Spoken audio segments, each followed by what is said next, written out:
안녕하세요. 사연에 빠지다의 DJ 민영입니다. 오늘도 두 가지 사연 준비되어 있으니 재미있게 들어주시고요. 구독과 좋아요 버튼도 꼭 눌러주세요. 그럼 오늘의 사연 함께 시작해 볼게요. 안녕하세요. 의료계 이야기로 우리나라가 연일 시끄럽네요.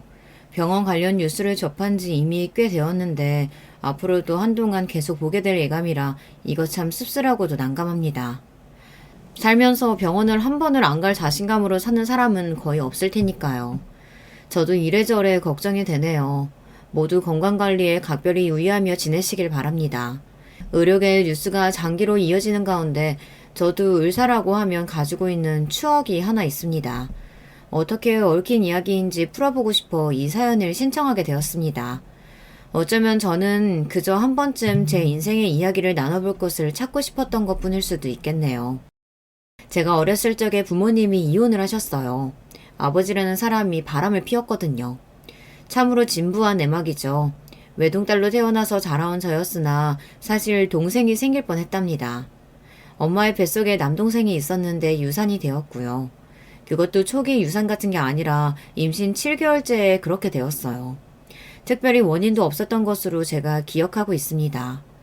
원인 불명으로 갑자기 심장이 멈춰서 태아가 뱃속에서 영원히 잠이 들어버렸어요. 그 상실감을 어떻게 채울 수 있을까요? 채워질 수 있는 게 아니었고 쉬이 가실 수 있는 아픔은 아니었습니다. 그저 견뎌내는 수밖에 없었어요. 그 아픔에 적응을 해버리는 방법 외에는 아무것도 없었죠. 그리고 그 시간을 아버지는 기다리지 못하셨습니다. 내가 왜 바람이 났냐고? 당신이 우울해하는 그 꼬라지가 너무 보기 싫어서 그랬어. 제 남동생이 태어나지도 못하고 떠났던 사연을 밝히는 이유가 여기에 있습니다. 바람을 피우시던 게 들통이 났을 때 아버지는 적반하장으로 나오셨어요. 그리고 웃기지도 않은 변명과 핑계를 대셨는데 엄마 탓이라는 것이었습니다. 아버지의 궤변 앞에서 엄마는 폭발할 대로 폭발하셨죠. 제 인생에서 처음 접하는 두 분의 살벌한 부부싸움의 현장이었습니다. 엄마는 그동안의 모든 분노를 터뜨리시며 울부짖으셨고요. 비단 아버지의 바람, 그것 때문만이 아니라 7개월째에 겪은 유산, 그로 인한 아픔을 혼자 감내하셨어야 했던 것과 결혼 생활에서 마주했던 온갖 문제점들이 휘몰아치며 엄마가 미친 듯이 울부짖으셨던 것 같아요. 그 기세 앞에서 아버지는 결국 주춤하셨고 뒤로 물러나셨고요. 그런데 황당하게도 이튿날이었나 그보다 더 하루 뒤였나 친할머니께서 갑자기 저희 집에 들이닥치셨던 거예요.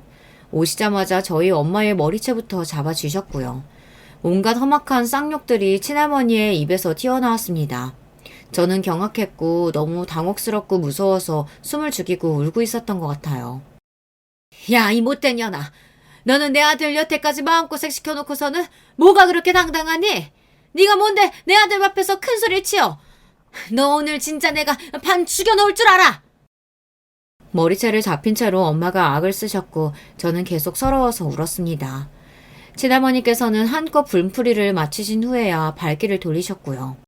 멍하니 계시던 엄마가 뒷정리를 조용히 하시던 그 모습이 어찌나 슬프고 초라해 보이던지요. 얼마 후에 외할머니로부터 전화가 걸려왔는데 마침 제가 받았습니다. 갑자기 가슴이 막 뛰면서 외할머니께 모든 걸 말해버려야 한다는 생각이 들더라고요. 그래서 그간의 일들을 다 말씀드렸죠. 외할머니께서는 말문이 막히신 듯 이따금씩 괴로운 한숨소리만 내실 뿐이었습니다. 너무나도 가슴 아파하셨던 거예요. 엄마와 외할머니의 통화가 이루어졌고 눈물바다였습니다. 외할머니께서 무슨 말씀을 이어가신 건지는 모르겠으나 엄마가 전화기를 붙잡고 한참이나 우셔서 그 모습을 지켜보다 죄송하다는 마음이 들었어요. 어쩌면 좋아. 내가 괜히 입방정을 떨었나 봐. 그로부터 얼마 지나지 않아 외할머니의 건강이 많이 안 좋아지는 바람에 엄마가 걱정을 하셨거든요. 외할머니께서 심란하여 그렇게 되신 게 틀림없었어요. 그래서 제가 더욱 죄책감이 들었습니다. 저희 부모님은 결국 이혼을 하셨죠. 관계가 끝내 봉합이 안 되었다고 하기보다는 아버지가 바람을 또 피우시는 바람에 파국으로 치달았다는 솔직한 설명이 가장 적절할 듯 싶습니다. 바람을 아예 안 피우는 사람은 있어도 한 번만 피우는 사람은 없다는 희대의 명언이 제 아버지라는 사람에게도 적용이 잘 되더라고요. 또 바람을 피우셨던 아버지는 또 들통이 나자 이번에는 엄마에게 손찌검을 하시기까지 하였습니다. 바람이 난 것을 두고 엄마가 따져 물으시자 아버지가 적반하장으로 나오시다 아예 손까지 올리셨던 거예요. 세게 얻어맞은 뺨을 부여잡으신 엄마가 눈을 부릅뜨셨습니다. 이렇게는 못 살아. 내가 시무년한테 맞는 건 참고 살 수 있어도 남편 놈한테 맞고는 못 살아. 뭐? 지금 뭐라 그랬어? 시무년? 이런 미친 여자가 진짜 죽고 싶지? 내 손에 죽고 싶어서 환장을 한 모양이네. 죽어야 할 건 너야. 미친놈아. 내가 죽긴 왜 죽니? 죽어도 네가 죽어야지. 죄를 지은 쪽이 죽어야 맞는 거잖아. 안 그래? 두 분의 분위기가 살벌했습니다. 엄마는 당장 이혼하자며 소리를 고래고래 지르셨어요. 아버지의 눈빛이 무시무시하게 변했고 손을 또 번쩍 들어올리시길래 지켜보던 제가 그 앞으로 달려갔어요. 엄마를 때리지 말라고 막 소리를 지르며 아버지의 앞에 섰습니다. 너는 왜 쓸모없이 딸로 태어났어? 아들로 안 태어났던 것부터가 너는 아주 불효막심했지. 그러자 아버지가 저를 삿대질하며 막말을 뱉으시더라고요. 저는 굴하지 않고 양팔을 펼친 채 엄마의 앞을 지키듯 가로막고 선 모습이었습니다. 엄마는 그런 저의 모습에 걱정으로 조마조마 하시면서도 감동해서 울컥하신 듯 하셨고요. 아버지는 점점 더 분한 눈초리로 저를 보셨어요. 네 엄마랑 갈라서고 나면 너는 내가 안 데리고 갈 거다. 저에게 그런 으름장을 놓으시더라고요. 그런다고 누가 놀라기를 하나 슬퍼하기를 하나 아예 실망조차 안 했던 것을요. 오히려 아버지가 저를 데려간다고 하시면 소스라치게 펄쩍 뛸 노릇이었습니다. 그랬는데 고작 그런 으름장을 놓으셨다는 대목이 기가 막혔습니다. 그로부터 몇 달 뒤에 부모님이 이혼 완료 상태로 갈라서셨고요. 엄마는 이혼 과정에서 돈 한 푼을 못 챙기셨습니다. 아버지 쪽에서 줄 돈은 한 푼도 없다면서 목에 핏대를 세우고 난리를 쳤기 때문입니다. 어차피 그 인간이 돈이 많기를 하니 아니면 돈을 잘 벌길 하니 그렇다고 미래가 보이기래. 됐어. 그까진 몇 푼 되지도 않은 돈 받아봐야 그만이야. 엄마는 괜찮다고 하시며 저를 향해 웃음을 보여주셨습니다. 그 웃음이 저를 안심시키기 위함이라는 느낌을 얼핏 받았던 것 같아요. 그래서 저는 씩씩하게 엄마의 손을 붙잡고 새로운 일상으로 발을 디딜 수 있었어요. 둘이 된 일상은 단칸방에서 시작되었습니다. 좁은 공간이었으나 그럭저럭 만족스러웠어요. 왜냐하면 엄밀히 따지고 보면 그 전에 아버지를 포함한 세 식구가 살았던 방 2칸짜리 집보다 그렇게까지 작지 않은 크기였거든요. 게다가 그 집에서는 아버지 때문에 분위기가 항상 개판이라 행복한 기억도 거의 없었죠. 단칸간에서의 생활이 기대되는 이유였습니다. 엄마는 저를 낳아주신 제 엄마라서 그랬던 것이 아니라 정말로 진짜 객관적으로 보아도 매사에 똑부러지고 현명한 분이셨습니다. 앞으로 뭘 어떻게 해서 먹고 살 것인지 정리부터 시작하셨고요. 계획을 세우셨죠. 반낮 없이 돈을 벌러 바쁜 생활을 하셨습니다. 그게 다 자식인 저를 위한 노력이셨습니다. 엄마는 저에게 공부의 중요성을 강조하고 또 강조하시던 분이었어요. 믿을 건 공부뿐이고 성공하는 길도 공부에서 이어지는 거야. 그렇게 말씀하시며 엄마는 제가 공부하는 것에 필요한 것은 그 어떤 것이든 지원을 아끼지 않으셨습니다. 학원이든 학습지든 턱턱 다 문제없이 해주고 싶어 하셨죠. 저는 때때로 공부를 하는 당사자인 저보다 제 공부를 지원해 주시는 엄마의 눈이 더욱 빛나고 있다는 감상이 들고는 하였습니다. 만약에 형편이 좋은 집에서 엄마가 태어나셨더라면 아마 공부를 엄청 잘하셨을 것 같아. 원 없이 여러 가지 학문 배우고 익히셨을 거라는 그림이 머릿속에서 막 그려지네. 엄마가 배경을 잘못 타고나신 분 같아서 슬프고 안타깝기도 하였죠. 외가가 가난했기 때문입니다. 원래도 풍족하게 잘 산 적은 없는 집안이었는데요. 그래도 가난해서 허덕이지는 않았을 정도였다고 하는데 돈을 몽땅 다 잃는 비극을 겪고 나서 형편이 나락으로 떨어지고 말았습니다. 제가 이 이야기를 정확하고 자세하게 들은 적은 없는데요. 사기를 당한 것으로 알고 있습니다. 그것도 외할아버지, 외할머니와 꽤 오래 알고 지내시던 분한테 당했다고 하더라고요. 특히나 외할아버지하고는 호영호재하며 지낼 정도인 사이였다고 하던데 어떻게 그런 악독한 사기를 칠 수가 있었을까요? 감쪽같이 속아서 전 재산을 다 잃고 빚까지 지게 되었으니 외가가 얼마나 힘들었을까요? 그러던 어느 날 그 사기꾼이 다른 사람한테도 비슷한 짓을 했다 잘못 걸려서 죽었다나 아니면 어디로 멀리 팔려갔다나 그렇다는 이야기를 듣게 되셨습니다. 하여간에 그 사기꾼이 비극적인 결말을 맞이하였다는 소식이었는데요. 직접 단죄를 할 수도 없으며 돈의 일부라도 돌려받을 수도 없다는 걸 알게 되신 외할아버지께서는 허무함과 상실감에 빠져 지내기 시작하셨습니다. 그동안 그 사기꾼들을 추적하고 이를 갈며 지내시는 게 전부였는데 허탈해지실 만도 하죠. 비탄에 빠져 그렇게 지내시다 어느 날 홧김에 농약을 삼키셨습니다. 그리고 외할머니께서는 화병을 안고 살게 되셨죠. 가슴에 진 멍울, 그 짙은 피방울을 어찌하면 좋을지 아무도 알지 못했습니다.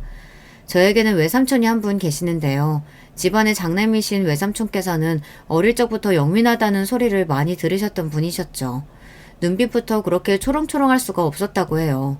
크게 될 인재라는 덕담이라든지 영특하고 총명하다는 덕담 같은 건 아주 흔하게 들으셨을 정도라고 하였습니다. 외삼촌은 꽤 괜찮은 직장을 잡으신 뒤 결혼도 제법 잘하신 분이었습니다. 만약에 그런 외삼촌이 멀쩡히 계셨다면 외가가 괜찮았을 것이라는 생각이 자주 들고는 했었네요. 그러나 안타깝게도 외삼촌은 한순간의 교통사고로 많은 것을 잃어버리셔야 했습니다. 몸에 마비 증세가 왔고 인지 능력 또한 저하되었습니다. 교통사고에서 머리를 다치셨거든요. 그 교통사고 이후 딱 1년 만에 이혼을 당하셨고요. 이혼 이전에 일방적으로 별거 먼저 당하셨다가 결국은 이혼을 당하셨던 것으로 알고 있습니다. 결혼한 지 10개월 만에 일어났던 교통사고였으므로 외할머니께서는 자기 딸의 인생을 더 우선시하며 지키고자 하는 사돈 집안의 입장이 10분 이해가 간다고 하셨습니다. 하지만 불쌍한 당신의 아들은 어찌하면 좋으냐 피눈물이 흐르는 것을 막지는 못하셨습니다. 그 이후로 외할머니께서 외삼촌을 돌보며 그렇게 살고 계셨어요. 교통사고 직후보다는 훨씬 상태가 좋아졌으나 그럼에도 외삼촌께서는 혼자 지내시는 것은 도저히 불가능한 상태였기 때문입니다. 반드시 누군가가 외삼촌을 위해 희생하면서 수발을 들어주어야만 했죠. 묵묵히 그 희생을 결코 희생이라 여기지 않으시며 해내고 계셨던 외할머니께서 어렸던 제가 아버지의 바람과 그로 인해 엄마가 힘들어하고 계시며 머리채를 잡아 뜯기는 수모까지 당하셨다는 이야기를 미주알 고주알 떠들었던 것입니다. 얼마나 그 가슴이 찢어지며 비통하셨을까요? 엄마가 이혼을 하시고 저와 단둘이 새로운 출발을 하게 되자 외할머니께서는 잘했다며 한숨 덜었다는 반응을 보이셨으나 여자 혼자서 자식을 키우며 사는 것은 결코 쉬운 일이 아니라고 하며 이제는 또 새로운 걱정에 접어드신 모양이었습니다. 그런 외할머니를 엄마는 항상 걱정하고 계셨고요. 내가 무너질 것 같으냐? 절대 안 그런다. 불쌍한 이 오래비를 봐서라도 나는 버틸 거니까 나는 문제 없으니 너나 어떻게 잘 좀 해봐. 나는 끄떡없어. 외할머니께서는 외삼촌을 위해서라도 어떻게든 악착같이 버티며 사실 거라고 선언하셨습니다. 엄마는 저를 위해서 뭐든 해내고 버티며 꿋꿋하게 사실 거라고 하셨고요. 제가 열심히 살아가지 않을 이유는 없었던 것 같네요. 학교 생활을 정말 최선을 다해서 해냈던 아이였다고 생각이 돼요. 그런 덕분인지 학창시절 내내 친구가 많지는 않아도 마음이 잘 통하는 소수 몇 명과의 관계는 유지를 잘 해왔답니다. 학교에서 친구들이 부모님 이야기를 할 때마다 남몰래 심장이 내려앉고는 하였으나 모른 척 태연하게 굴었네요. 부모님이 진작 이혼을 하셔서 편모가정이라는 사실을 드러내고 싶지 않았어요. 쪼들리는 형편이 슬펐지만 부끄럽진 않았습니다. 그러려고 노력했어요. 형편을 부끄러워한다면 그건 제가 엄마를 부끄럽게 여기는 게 될 것만 같았습니다. 몇 친구들 덕분에 저는 사춘기 아이들 앞에서 약점으로 보일 법한 요소들을 가지고 있음에도 별탈 없이 지낼 수 있었네요. 그런 부분에서 마음고생을 하지 않은 덕분에 성적 관리도 잘했어요. 엄마의 바람대로 저는 공부를 아주 열심히 했습니다. 제가 당당한 모습으로 성적표를 들고 오면 엄마가 기쁨에 찬 웃음을 지으셨죠. 엄마의 얼굴에 피는 웃음꽃이 저의 원동력이었고 제가 100점을 받아온 시험지는 엄마의 비타민이 되었습니다. 그리고 제가 고등학교 1학년 생활을 마무리하던 시기의 일이었습니다. 저는 그때 공부를 잘하기로 알려져 있던 여고에 착실히 진학하여 공부를 하고 있었죠. 아버지에게서 연락이 왔습니다. 그동안 연락 한 번 없었던 아버지라는 존재를 이렇게 다시 상기하게 되었습니다. 다름이 아니라 많이 편찮으신 모양이었어요. 네 아버지가 그 인간이 아무래도 간이 좀 안 좋은 모양이더라. 네? 간이라고요? 엄마 혹시 친가 쪽에 간이 나쁜 그런 게 있지 않았었나요? 맞아, 기억하는구나. 그게 집안 내력이야. 간이 나쁜 유전이 있나 보더라고. 그런데 네 아버지가 그걸 받았던 건가 봐. 관리를 하도 안 하고 신경을 전혀 안 쓰고 살아서 그런지 지금 상태가 많이 안 좋다고 그러네. 엄마가 말씀을 하시던 도중에도 한숨을 계속 푹푹 내쉬셨고 저는 마음이 복잡해졌습니다. 아버지를 안 뵐 수 없겠다는 생각이 들었어요. 아버지가 그토록 많이 편찮으시니까 저와 엄마를 다시 보고 싶어지신 거라고 그런 생각을 하고 나니 너무 불쌍하고 측은한 마음이 피어올랐거든요. 그래서 저는 엄마만 괜찮다면 아버지를 뵈러 가고 싶다고 하였습니다. 그렇게 아버지를 정말 오래간만에 뵈었는데요. 간이 안 좋다고 하시더니 안색이 정말 나쁘더라고요. 너무 오랜만에 뵈어서 저는 어색하고 머쓱한 기분이었고 아버지와 엄마 두 분이 대화를 하시게 둔 채 저는 멀뚱하게 서 있었습니다. 그러다가 갑자기 언성이 높아졌고요. 뭐라고? 간이 문제라는 소리 들었을 때부터 내가 설마 했는데 진짜로 그런 거였어? 이 양심도 없는 인간아. 그럼 어떻게 뭐라도 해봐야지. 다들 나한테 그 방법 떠미는 걸 어떡하느냐 말이야. 다들 그런 소리 짓거린데도 당신이 그건 아니라고 딱 못을 박았어야지. 이 못난 인간아. 어떻게 해준 것도 없는 딸한테 간을 달라고 그런 요구를 할 생각을 했니? 어떻게 하면 그런 마음이 들 수가 있어? 친딸이니까 간 받아먹기 좋을 것 같았나 봐? 아니 당신은 왜 또 말을 그렇게 해? 오래간만에 봤는데 이렇게 죽을 상하고 있는 애가 안 됐고 불쌍하지도 않아? 안 됐고 불쌍한 건 우리야. 당신 때문에 피해보고 힘들어했던 우리는 정작 가만히 있는데 당신은 왜 이렇게 난리야? 당신이 뭔데 이제 와서 요란스레 굴어? 상습적으로 바람이나 피던 주제 우리한테 해준 게 뭐가 있다고. 한 번도 딸 자식한테 손수 선물 하나 골라주고 사준 적도 없으면서 이 나쁜 놈아. 어떻게 아직 성인도 안 된 어린 딸한테 이럴 수가 있느냐고. 오늘 여기에 당신 보러 오는 게 아니었어. 엄마의 몸이 울분으로 덜덜 떨리고 있었습니다. 저는 조용히 숨을 죽인 채 엄마가 돌아서서 저를 보시기 전에 뒷걸음질쳐 먼저 병실을 빠져나왔죠. 그런 저를 아버지가 발견하시고서 쳐다봤었고요. 간이 안 좋아서 돌아가실 위기에 처한 아버지가 제 간을 노린다는 그런 이야기가 소름 끼쳤습니다. 충분히 있을 법한 상황이라고 머릿속에서는 애써 그렇게 여겨보았으나 가슴이 요동치고 속이 울렁거리는 건 부정할 수가 없었습니다. 구역질이 나더라고요. 병실 복도를 배회하던 저를 발견하신 엄마가 얼른 손을 잡아 끄셨어요. 가자. 여기에 더 있을 필요도 없다. 저는 입술을 꾹 붙인 채로 조용히 엄마를 따라갔습니다. 그러다가 엘리베이터 앞에서 친할머니를 딱 마주치고 말았던 거예요. 엄마는 한숨과 함께 목례를 하였고요.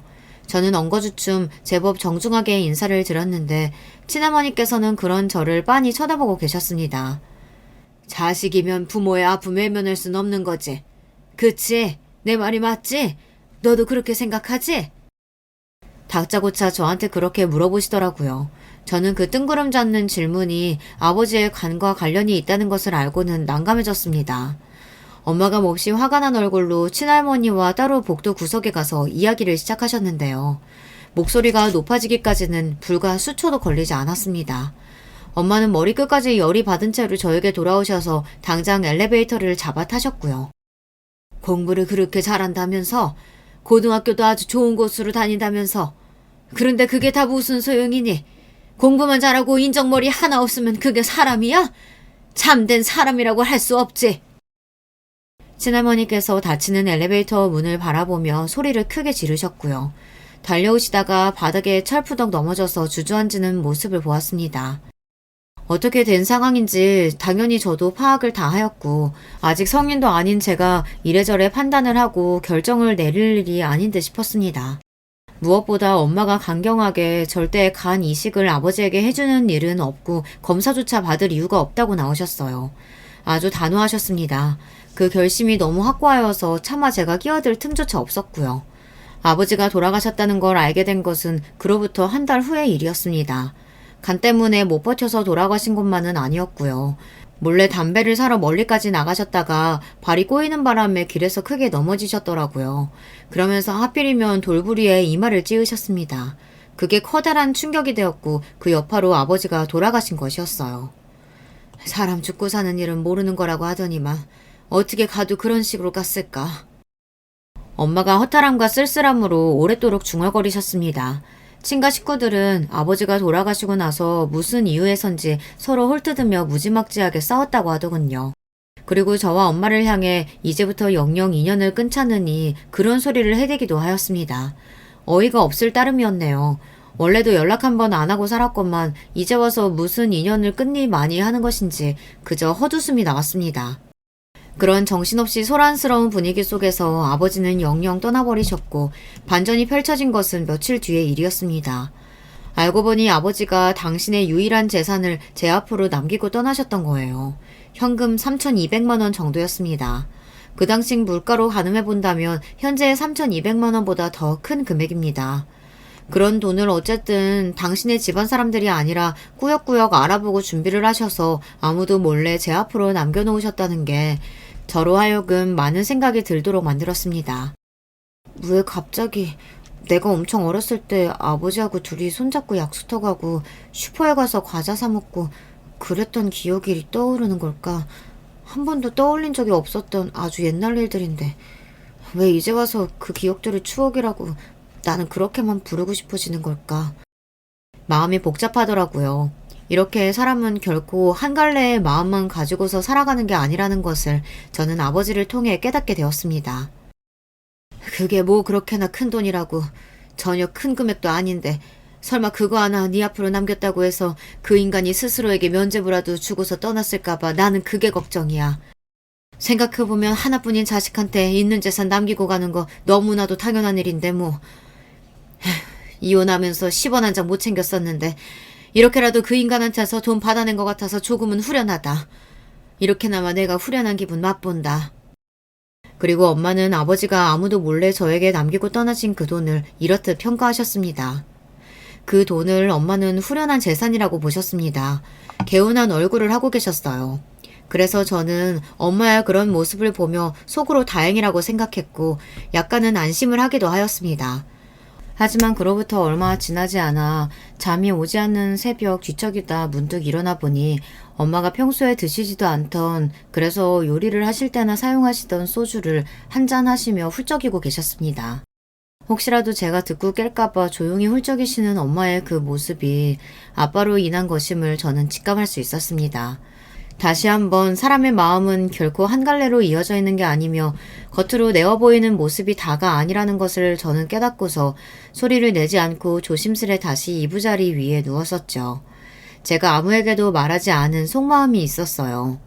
엄마에게도 결과 한 번을 꺼내본 적 없던 그 속마음의 정체는 아버지를 향한 죄책감이었습니다. 간이식에 있어서 제가 검사조차 받아보지 않았었잖아요. 그 무엇도 해보지 않은 채로 아버지를 떠나보냈었잖아요. 그런 게 시간이 갈수록 후회나 죄책감으로 제 안에 자리를 잡더라고요. 어쨌거나 제가 그분의 딸이었고 그분은 저의 아버지였으니 말입니다. 하지만 제가 이런 마음을 가졌다는 것 자체를 엄마가 아시면 괴로워하실 게 뻔해서 절대 입 밖으로 꺼내지 않았습니다. 아버지한테 죄송한 마음으로 엄마를 위하는 마음으로 제가 할 수 있는 것은 죽어랍시고 공부를 하는 것이었던 것 같아요. 일찍이 엄마는 저에게 공부의 중요성을 강조하셨던 분이었고 다행히도 제가 유혹이 따라주었기 때문에 항상 성적은 잘 나왔습니다. 엄마에게는 저뿐이라는 사실을 세상에서 제가 제일 잘 알았습니다. 그랬기 때문에 재수를 하게 되었을 때 정말 미치도록 죄송하였어요. 제가 대학 입학시험에서 미끄러지는 바보 같은 실수를 저질러버린 바람에 부끄럽게도 재수를 하였습니다. 실망과 자괴감으로 머리를 감싸쥐고 있던 저를 엄마는 나무라지 않으셨었죠. 괜찮노라고 저를 굳건히 믿노라고 그렇게 말씀해 주셨을 뿐이었어요. 그렇게 말씀을 해주시는 엄마의 얼굴이 제가 어렸을 때 바라보았던 것보다 세월을 잔뜩 머금고 있다는 건 저도 알아차렸습니다. 그러자 초조해지더라고요. 부모님의 나이든 모습을 느낄 때마다 자식들은 초조해진다고 하죠. 제가 그 순간에 그러했습니다.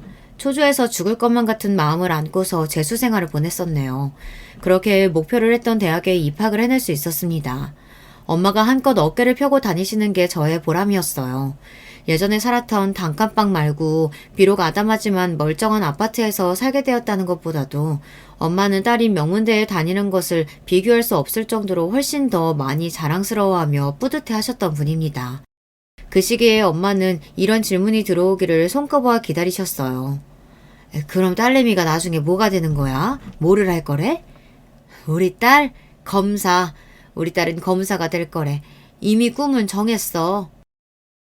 세상에 나 검사라고? 변호사, 검사, 판사 할 때 그 검사 말이야? 대단하네. 엄청나. 웬일이야? 이 집 딸내미가 말도 못하는 뛰어난 수재였구나?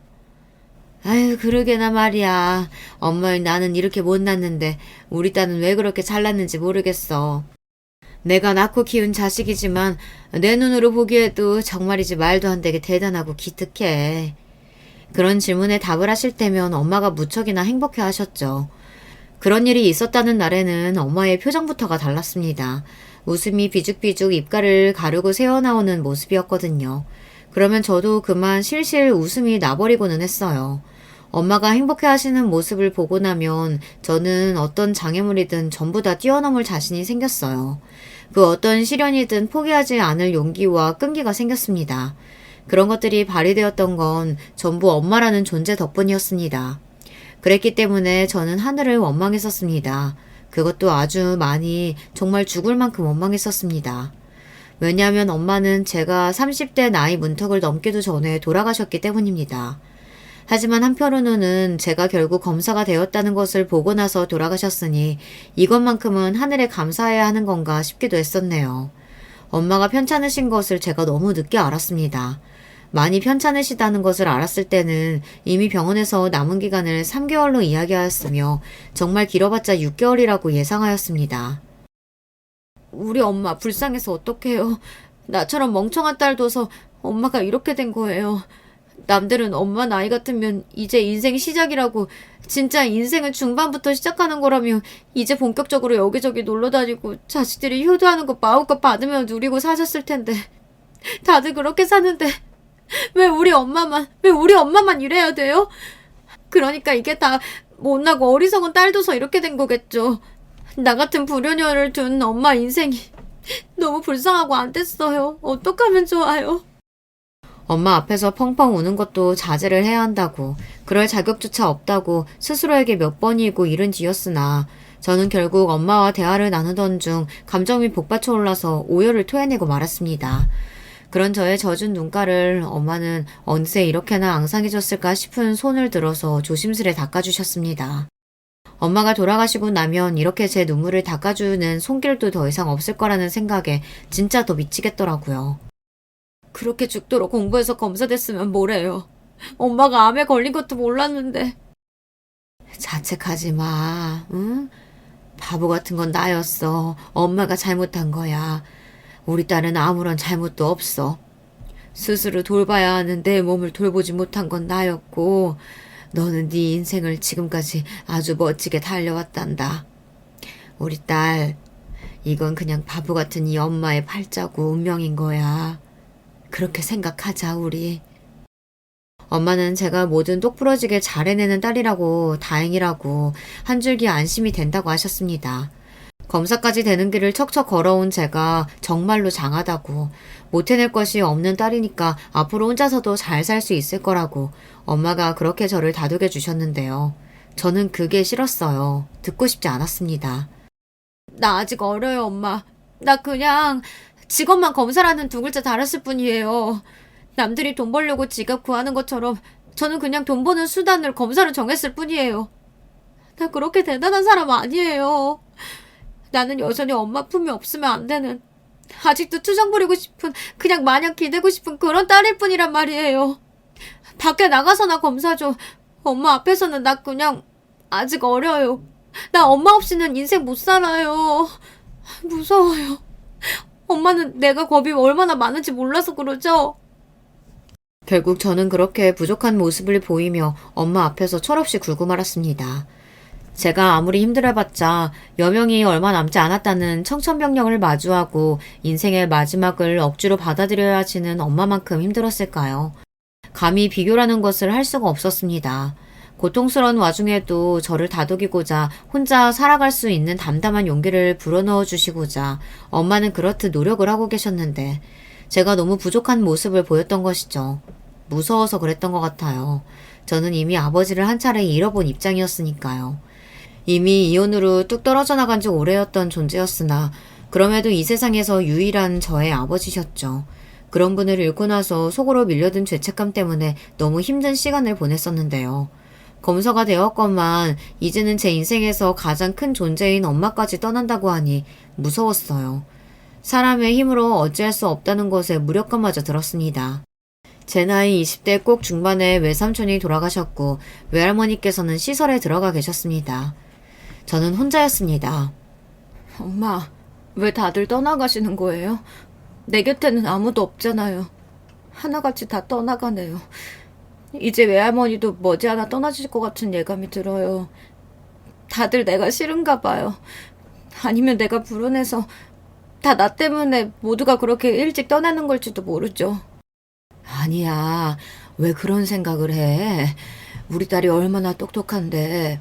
그러지 말어. 지금은 네 곁을 모두가 떠나가는 것처럼 생각이 되겠지만 나중에는 다르게 생각이 될 거야. 왜냐하면 먼 훗날 네가 하늘나라로 여행을 가게 됐을 때 우리 모두가 너를 마중 나가 있을 테니까. 너 마중 나가려고 그때 다 함께 너 반겨주고 인사 나누려고 그러는 거라. 그래서 일찍 떠나는 거라고 그렇게 생각해 줄 수 있겠니? 다들 너를 늦게 만나고 싶을 테니까 되도록 천천히 와야 돼. 빙그레 미소를 지으시는 엄마의 모습은 제가 학창시절에 매일 마주하던 그때의 느낌과 변함이 없었습니다. 가슴이 뭉클해졌어요. 더 이상 아픈 감각만은 아니었고 어딘가 따스하고 포근한 기분이 들고 있었습니다. 엄마의 고운 미소를 저는 영원히 기억하고 간직할 결심이었습니다. 내가 비록 직접 볼 수는 없지만 그럼에도 우리 딸 부디 정의로운 검사가 되어줄 수 있겠니? 네가 외로운 사람들 편에서 지켜줘. 돈 있고 빽 있는 사람들이 무거운 죄 희석시키기 위해서 값비싼 변호사를 쓰더라도 네가 지지 않았으면 좋겠다. 정의를 지키는 편에 서서 그렇게 싸우는 검사가 되어주길 저기 멀리 하늘나라에서 지켜보며 늘 응원하고 있을게. 그 앞에서 제가 감히 고개를 끄덕이지 않을 수가 있었을까요? 저는 세상에서 가장 힘찬 고갯짓으로 엄마에게 확신 어린 대답을 안겨드렸습니다. 그렇게 하겠다고 능력이 닿는 한 정의를 실천하며 땀을 흘리고 싸워나가는 그런 정의로운 길을 걸어나가겠다고 약속을 분명히 드렸습니다. 그러자 시한부 선고를 받았던 이후로 엄마의 얼굴이 처음 온전히 기쁨으로 물들어서 환하고 밝게 펴졌습니다. 웃음꽃이 활짝 피었어요. 그리고 엄마의 바로 그 모습이 제 기억 속에 마지막으로 가장 인상 깊게 남은 좋은 추억이 되었죠. 환하게 웃음꽃을 피워내셨던 이후로 3달하고도 반이 지났을 때 엄마는 하늘나라로 기나긴 여행을 떠나셨습니다. 이제야말로 제가 인생에서 가장 힘을 내야 할 때였고 씩씩하게 굴어야 할 때였습니다. 어느 때보다도 의연하고 차분하고 그러면서도 일에 관한 열정만은 넘치는 모습으로 저는 그렇게 살아가기 시작했어요. 엄마를 위해서라도 저는 그리 살아야만 했습니다. 그러나 가슴 한구석이 허전한 것은 제가 어쩔 도리가 없더군요. 헛헛한 마음은 제가 일상에서 그 어떤 보람된 순간을 마주하였어도 채워지지가 않았습니다. 이런 내색을 주변에 안 하고 지냈어요. 저는 원래 그런 성격이었으니까요. 좀처럼 속 깊은 속내를 내어 보이는 편이 없었는데 학창시절에 맺은 몇 안 되지만 깊은 관계인 동창들에게는 진심을 털어놓았습니다. 그리고 이게 새로운 인연을 불러왔어요. 고등학교 때 단짝으로 지냈던 동창을 통해서 남자를 소개받게 되었던 건데요. 잘 맞을 것 같아서 소개해준다고 동창이 말했었고 상대의 직업이 전문직이라는 소리만 듣고서 워낙 믿을만한 친구가 소개해주는 거니까 성의를 제가 안 보일 수가 없으니 한번 자리에 나가나 봤던 것입니다. 하지만 의외로 만난 자리에서 이야기가 잘 통해서 바로 호감이 피어올랐어요. 이래서 남녀관계는 어떻게 될지 모르는 법이라고 하나 봅니다. 저도 정말 신기했네요. 게다가 상대도 저와 같은 감정을 느끼고 있었으니 설렘 속에서 사랑이 커져만 갔습니다. 놀랍게도 남자친구는 의사였어요. 전문직 중에서도 의사였던 것인데요. 제가 어째서 시끄러운 의료계의 뉴스를 보며 과거 이야기를 떠올리는지 이제 아시겠죠. 만나는 동안에 서로 일 이야기를 거의 안 했어요. 공통적인 취미 이야기, 주로 영화나 소설에 관한 잡담을 그렇게 많이 나누었습니다. 대화가 잘 통하는 사이였고 자연스레 결혼을 떠올리게 되었어요. 그러면서 제가 남자친구의 집안에 대해 정확히 알게 되었습니다. 남자친구의 부친께서는 한 직장에서 20년 근속을 하시던 끝에 과감하게 결단을 내리시고 사업을 시작하셨던 분인데요. 처음에는 사업이 지지부진하였으나 점차 잘 되었고 가세 또한 확 펴게 되었다고 합니다. 그래서 남자친구도 여러 가지 의욕이 생겼으며 집안의 전폭적인 지원을 받고 죽어랍시고 공부를 해 의대에 갈 수 있었다고 하더라고요. 부친께서는 사업차 해외를 자주 다니셨어요. 직접 발로 뛰어다니시는 스타일이라고 하시더군요. 나이가 드셨어도 열정으로 따지자면 젊은 사람들한테 뒤처지지 않는 분이라고 남자친구는 그렇게 말을 하였습니다. 그리고 형제로는 누나가 한 명 있었는데요. 남자친구가 솔직히 털어놓기를 아직 가세를 펴기 전이었기 때문에 그 당시에 자기 누나가 엇나가는 걸 못 잡았다고 하더군요. 왜냐하면 누나가 혼전 임신으로 결혼을 했기 때문입니다. 그래서 그때 우리 어머니가 난리도 아니었어. 사고를 쳐도 대체 어떻게 그런 별 볼 일 없는 놈이랑 사고를 칠 수 있냐면서 울고불고 완전히 뒤로 넘어가셨지. 게다가 하필이면 상대가 많이 별로였었다네요. 아이는 건강하게 태어났으나 그럼에도 미래라는 게 안 보이는 부부였다고 남자친구가 회상을 하였습니다. 그 두 사람이 제발 갈라서기만을 모친께서는 처음부터 간절히 바라고 계셨고요. 결국에는 결혼 4년 만에 복합적인 문제들로 이혼에 이르렀다고 합니다. 모친께서는 제발 이혼하면서 아이를 상대에게 줘버리라고 하셨으나 그게 안 되었죠. 그래서 뒷목 잡게 되셨다고 해요. 남자친구의 누나는 모친의 성화에 못 이겨 아이를 데리고 재혼을 하셨습니다.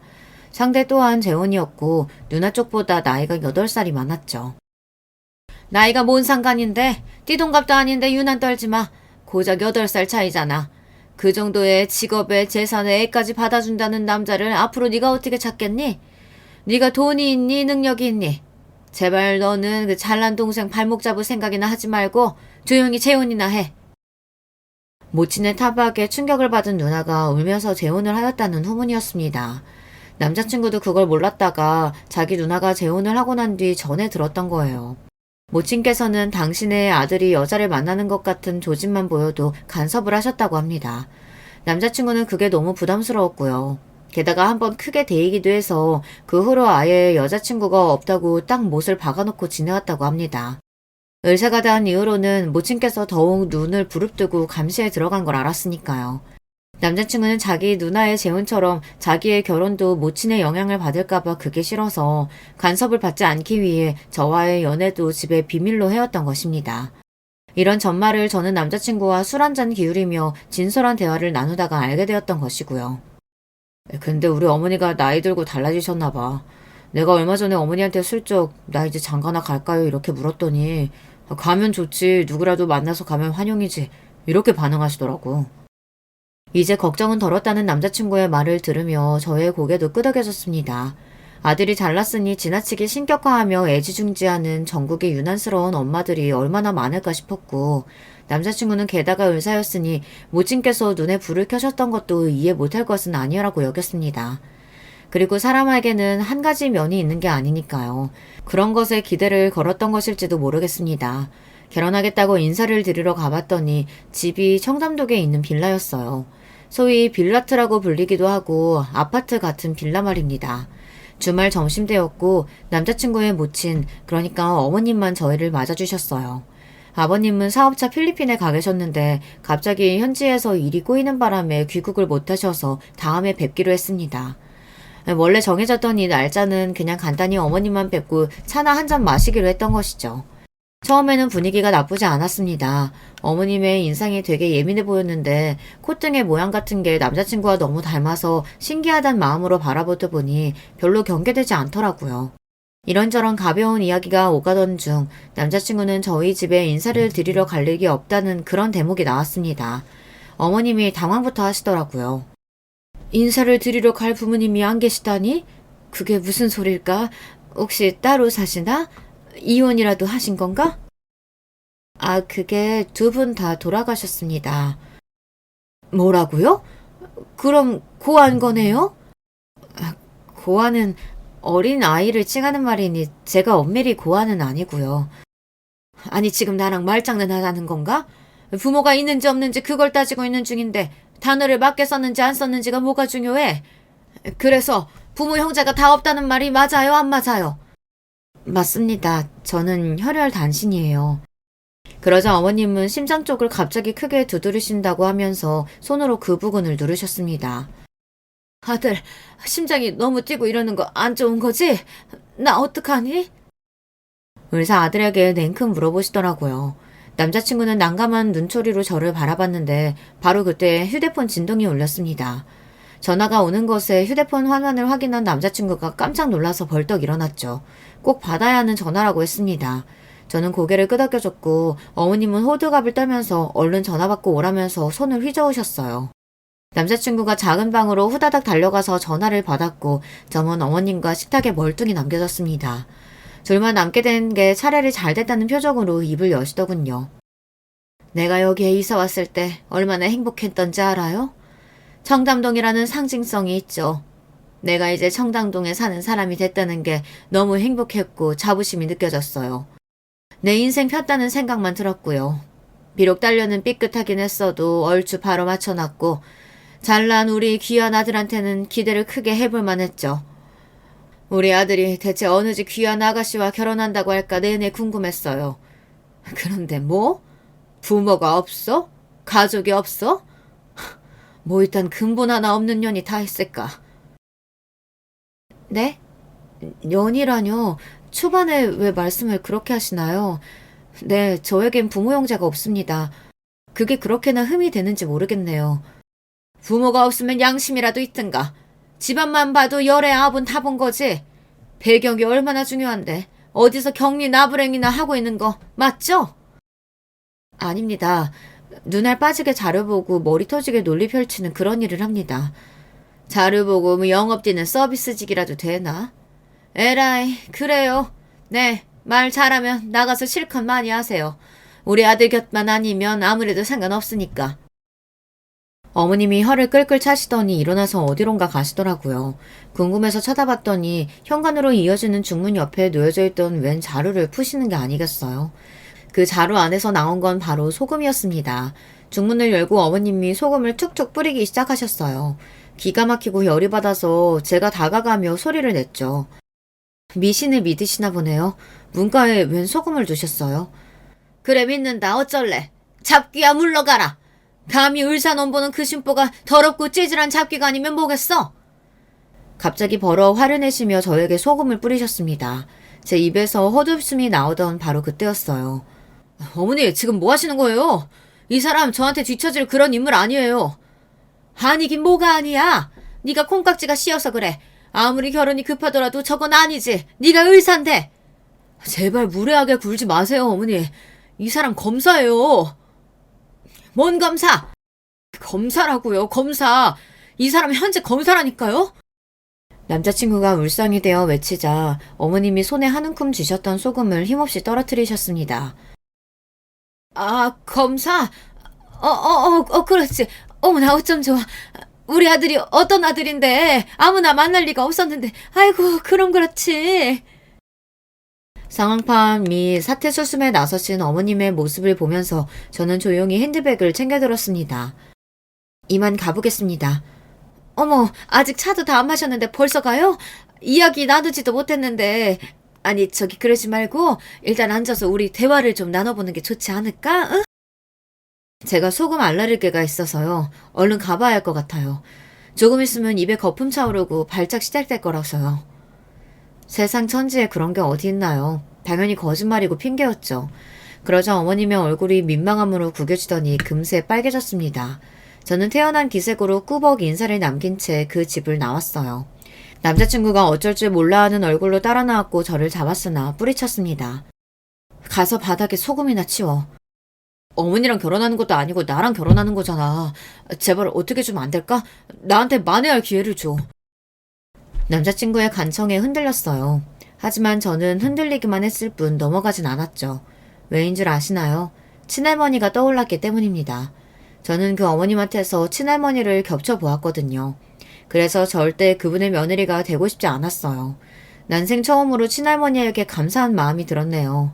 덕분에 현명한 선택을 했으니 말입니다. 제가 마음을 돌리지 않았고 남자친구와는 그렇게 헤어졌습니다. 남자친구가 실연의 아픔으로 많이 힘들어했고 자기 모친을 많이 원망한 모양이에요. 그래서 그 어머님이 미안하다고 하면서 반성하겠다며 절에 들어갔다나 뭐라나 그런 후문을 들었는데 저는 알바 아니었고요.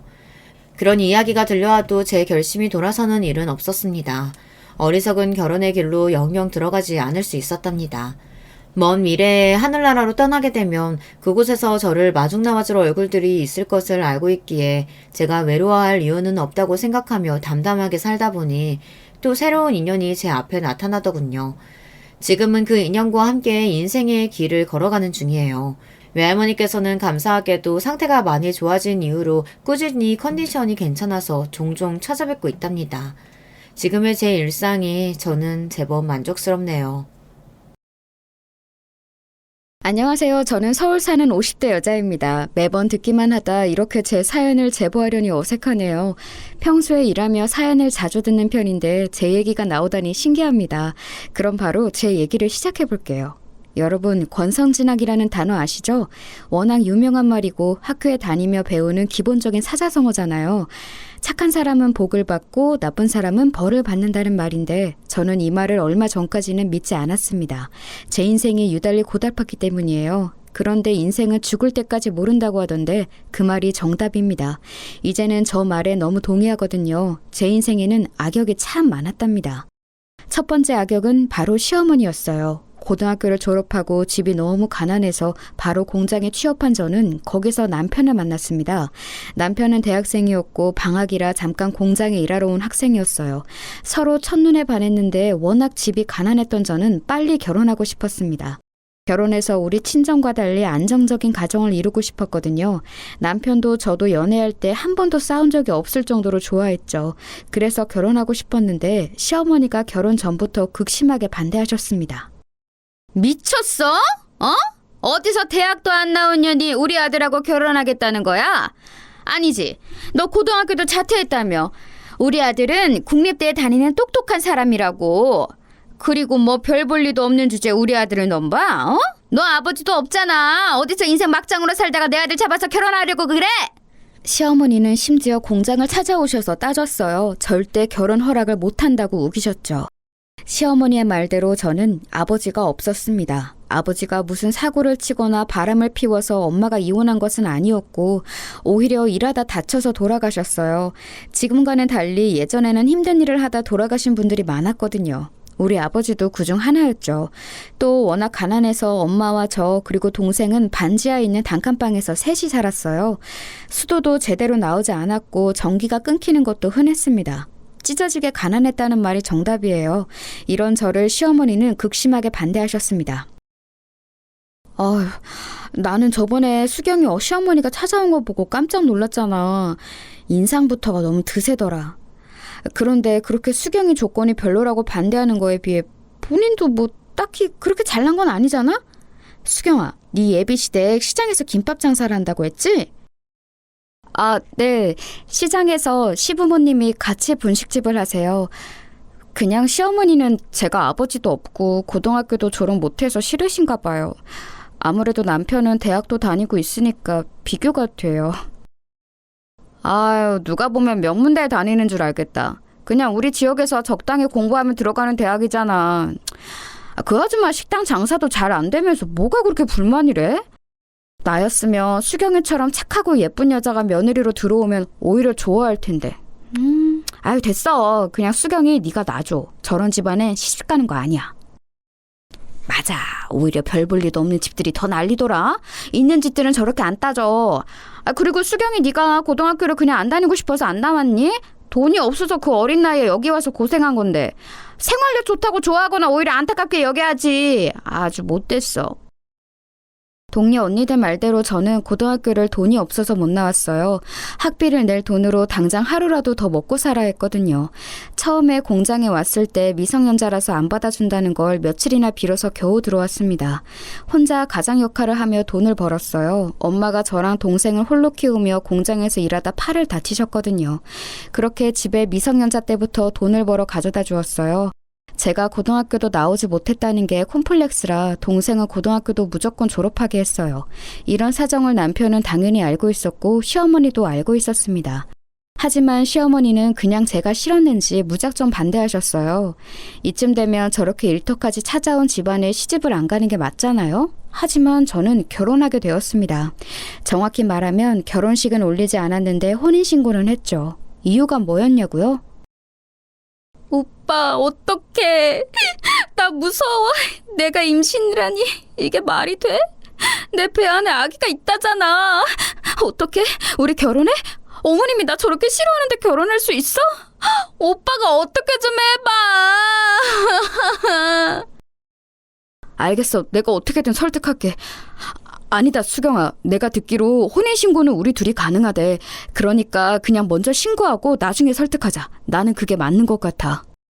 지금 생각해도 참 철이 없고 대책이 없지만 이렇게 우리 부부는 아기 임신 사실을 알고 바로 혼인신고를 했어요.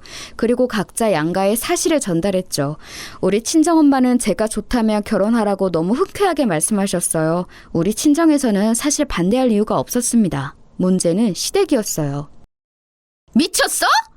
야, 이년아. 남의 귀한 자식 앞길 다 망치게 하려고 작정했어? 어? 제정신이야? 어디서 고등학교도 안 나온 년이 남의 장손 인상을 이렇게 만들어? 배 안에 있는 아기 당장 지워. 나으면 그날 바로 입양 보내. 나는 절대 허락 못해. 아니, 그리고 막말로 그 아기 우리 동생 아기는 맞아? 우리 동생은 그럴 애가 전혀 아닌데 어디서 남의 남자 아기 가졌으면서 결혼하려고 수 쓰는 거 아니냐고, 어? 시어머니와 시누이는 공장과 우리 집에 찾아와서 따졌어요. 사람들이 쳐다보면 오히려 그 사람들에게 하소연했죠. 내가 우리 아들을 어떻게 키웠는데 인연이 우리 아들 인생을 망쳐요. 나는 어떻게 이런 애를 내가 조상님들 보기 민방해서 며느리를 어떻게 인정하냐고. 세상에 여러분, 제 말 좀 들어보세요. 지나가는 사람들이 수군거리는 모습이 아직도 눈에 선명해요. 시어머니와 시누이는 제가 임신한 것을 알면서도 심지어 제 머리채까지 잡으셨습니다. 남의 아들 앞길을 망친다고 고래고래 소리를 지르셨죠. 하지만 그때는 제 아이를 너무 지키고 싶었어요. 그리고 남편이 평생 제 편일 줄 알았습니다. 너무 큰 착각을 했던 거였어요. 엄마, 누나 도대체 왜 이래? 수경이는 아무 잘못도 없다고. 그리고 내 아기 맞아. 그러니까 제발 동네 창피하게 이러지 마. 수경아, 괜찮아? 내가 대신 미안해. 정식으로 결혼 허락을 받기 전에 남편은 그때는 적어도 제 편이었습니다. 그래서 제가 맡고 있으면 와서 말려주었죠. 그 모습을 보고 그래도 남편이 저와 아기는 평생 지켜줄 거라 생각했어요. 그렇게 심한 반대 때문에 친정엄마도 얼마나 걱정했는지 모릅니다. 수경아, 그냥 결혼하지 말고 혼자 낳을래? 그런데 그러기엔 우리 집이 형편이 너무 안 좋으니까 그것도 걱정이다. 엄마는 네가 시댁에서 저렇게 반대하는데 시집 보내는 게 마음이 좋지 않아. 엄마, 현실적으로 내가 어떻게 혼자 낳아서 키워? 우리 형편에 갑자기 아기가 생기면 그건 더 감당하기 힘들어. 무조건 결혼하는 게 지금 상황에서는 제일 나아. 남편도 끝까지 내 편을 들어줄 거야. 나중에 들은 건데 남편이 꼭 저와 결혼하겠다고 그렇게 난리를 쳤다고 해요. 시아버지한테 대든 것도 그때가 태어나서 처음이라고 하더라고요. 그렇게 시어머니와 시누의 열정적인 반대에도 불구하고 결국 저희는 시댁에서 신혼을 시작하게 되었습니다. 그리고 제 시집살이도 동시에 시작되었어요. 마치 지옥 속으로 제 발로 들어간 것이었죠. 나는 너 아직 며느리로 인정 안 한다. 인정받고 싶으면 가게에 매일 나와서 일해. 임신한 게 자랑도 아니고 대수도 아니니까 힘들다고 할 거면 그냥 짐 싸서 나가. 나는 네가 친정으로 도망가도 잡으러 안 간다. 시어머니는 시장 안에서 김밥집을 운영한다고 했잖아요. 그 김밥집에 저를 매일 부르셨어요. 임신해서 무거운 몸을 이끌고 나가 재료 손질부터 가게 청소까지 제가 거의 모든 일을 했습니다. 그런데 문제가 있었어요. 제가 하필 입덧이 매우 심했다는 점이었습니다. 아니 엄마, 쟤는 왜 저렇게 유난이야? 입덧이 뭐라고 매번 우웩거려? 아우, 듣기 싫어. 야, 너 일부러 일하기 싫어서 그런 거지? 우리가 모를 줄 알아? 꾀부리지 말고 빨리 일해. 아니에요. 저 진짜 지금 기력도 없고 너무 힘들어서 그랬어요. 죄송해요. 그런데 너무 속이 안 좋아서 그러는데 잠시만 앉아 있어도 될까요? 뭘 앉아? 지금 손님 한 명이라도 더 받을 생각은 안 하고 앉아서 쉬겠다는 거야? 너는 도대체 무슨 양심이 있어서 이러는 거야? 나는 우리 애들 가졌을 때 혼자 시장 저 끝에서 끝까지 몇 번을 다녔는지 몰라. 조용히 하고 빨리 당근 썰어. 시어머니와 시누이는 제가 조금이라도 힘든 티를 내며 그렇게 노발대발했어요. 그리고 제가 제일 서러웠던 점은 바로 식사 시간이었습니다. 식당 특성상 손님이 없을 때 밥을 먹게 되는데 저를 한 번도 밥 먹으라고 챙겨준 적이 없었어요. 어차피 입덧이 심해서 먹지도 못했지만 먹을 거냐고 물어보질 않았습니다. 그런데 제가 임신해서 호르몬 변화도 있고 또 잘 못 먹으니 배가 고프잖아요. 그래서 친정엄마가 해준 음식이 그렇게 먹고 싶었어요. 어머니, 저 오늘 가게 퇴근하고 친정에 다녀올게요. 엄마가 저 임신했다고 집에 와서 밥을 좀 먹고 가라고 하셔서요. 먹고 금방 집에 가겠습니다. 아주 그냥 친정에서 살지 그러냐? 출가 외인이라는 말 못 들어봤어? 결혼하면 그냥 우리 집의 사람이 되는 건데 너는 시댁에 잘 보일 생각은 안 하고 그렇게 친정에 가고 싶어? 그리고 입덧한다면서 무슨 밥이야? 한 입으로 두 말을 하는 거야? 아니, 그게 아니라 입덧해서 음식을 못 먹어서 배가 고파서요.